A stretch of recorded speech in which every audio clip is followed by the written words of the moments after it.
মসজিদে আইসা নামাজ পড়ে আপনার আম্মার জন্য দোয়া করবে। আমিন। দেখেন আমি অনেক ভিডিও করছি, আজকে আমার জীবনের শ্রেষ্ঠ ভিডিও, তাও একটা মসজিদ নিয়ে। দেখি এই মসজিদকে ভালোবেসে জায়গায় স্থান পাচ্ছে না। কটা নামাজি ভাই বলছে, রাজীব চা আমাদের একটু নামাজি ব্যবস্থা করে দেন না, একটু উজু পানির ব্যবস্থা করে দেন না। ভাই ইনশাল্লাহ আপনার পানি উজু যা লাগে আমি করে দিচ্ছি। যেমন তো আল্লাহ লাগে উদ্যোগে কাজ করি নাই, আজকে আপনার লাগে ইনশাল্লাহ আমি কাজটা করবো। আল্লাহ বিনা স্বার্থে সেটা না, এই যে পানি বেচে। আপনি কি কোনো পারিশ্রমিক ছাড়াই কি এখানে নামাজ জি, পড়াইতেছেন? আমি সম্পূর্ণ পারিশ্রমিক ছাড়াই এখানে ইমামতি করতেছি। কোনো আপনার কোনো পারিশ্রমিকের কোনো চাহিদা কিচ্ছু নেই, আমি প্রয়োজন নাই, আমি চাইও না। আমি শুধু চাই মাননীয় প্রধানমন্ত্রী আমাদের বাংলাদেশের সরকার, উনি শুধু একটু অনুমতি দেখ, এখানে একটা মসজিদ হোক, এতটুকু আমি শুধু চাহিদা। দেখেন আপনার বয়স কত বছর ভাই? আমার বয়স এখন মনে হয় 32 না হলে 33 এরকমই চলবে। আচ্ছা 32 কি 33? হয়তো আপনি আমারও 4 বছরের ছোট। যদি জি, আপনি আমার বড় হইতেন তাহলে আপনার পায়ে হাত দিয়ে আমি সালাম করতাম। না, কারণ আল্লাহ, হচ্ছে কি আল্লাহ, জানেন, আল্লাহ, আল্লাহ, আল্লাহ।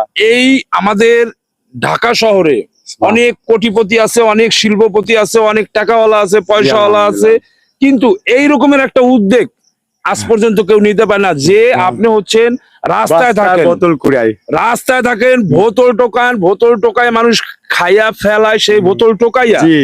এই বোতল কয় টাকা কেজি বেচেন? আমি বোতল কেজি বেশি 35 টাকা। আচ্ছা 35 টাকা বোতলের কেজি বেচা, সেই টাকা দিয়া মসজিদ বুঝেন চালু করছে।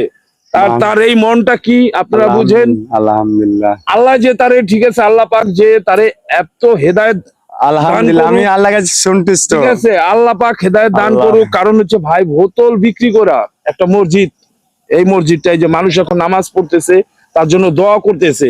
তবে গেলে ধরেন আমাদের বাড়ির আনাচে কানাইছে, হাটে বাজারে সবখানে কিন্তু মসজিদ আছে। মসজিদের কিন্তু মারা গেলে একটা খাটিয়া থাকে, ওই খাটিয়ায় কিন্তু আপনি যে শেষ নিঃশ্বাস যখন ত্যাগ হয়ে যাবে, তখন ওই খাটিয়া কিন্তু মসজিদ থেকে নিয়ে আপনার মরা দেহ গোসল করাইয়া ওই খাটিয়ার ভিতর রাখবে। জি, সেই আল্লাহর ঘর, পবিত্র মসজিদ।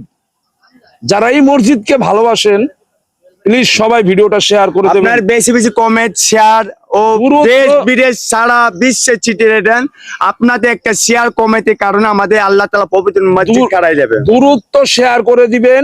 আর আমার কথাটা মাননীয় প্রধানমন্ত্রী তারেক রহমান সাহেবের কাছে বলবো, কিন্তু এইখানে কোনো নামাজ পড়ার কোনো স্থান নাই।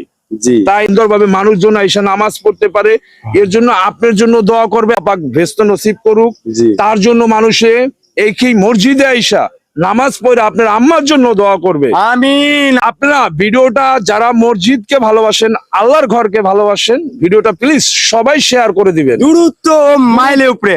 দূরত্ব